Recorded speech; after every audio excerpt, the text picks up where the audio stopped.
This morning, in the wake of last week's assault on the Capitol, some of America's biggest corporations are backing away from politics. In fact, lawmakers overall could be worried here. More than a dozen Fortune 500 companies have suspended all political donations, and at least one actually wants the money back from senators who claim that Joe Biden's election was a fraud.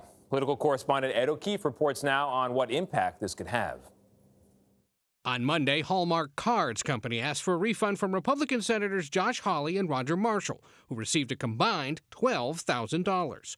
The company says that the senators' decision to vote to reject states' certified electoral college results last week do not reflect our company's values.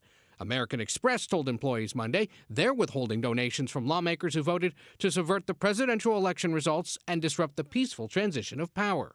Other major firms like Goldman Sachs, Citigroup, Facebook, Google, and Microsoft are going farther, saying they'll withhold all political contributions from members of both parties. Chemical giant Dow doing so for at least the next 2 years. It's sending a ripple effect across all these campaigns because Donald Trump is radioactive. Leslie Sanchez is a Republican consultant and CBS News political analyst and said the corporate giving ban could hurt many GOP candidates. The question campaigns are asking themselves is how long is this going to last, and can they separate their campaign from the larger Republican Party and the aura that it has?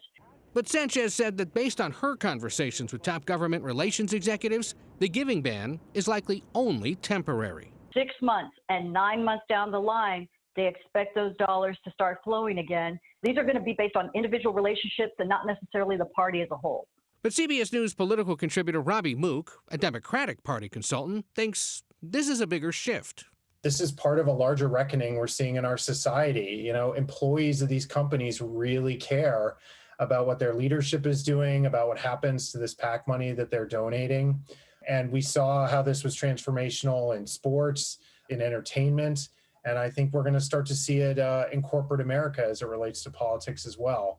Corporate America is also facing pressure when it comes to hiring President Trump's current and former spokespeople.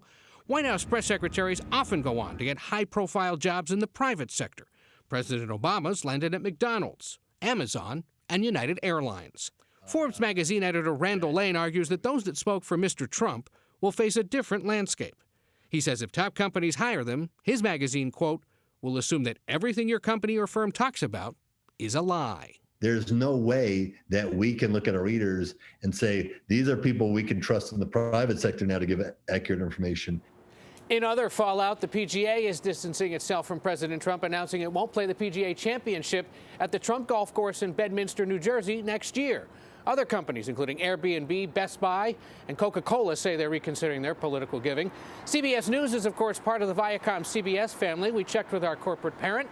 Spokesman said they had no immediate comment on their political giving plans. Gayle? Okay.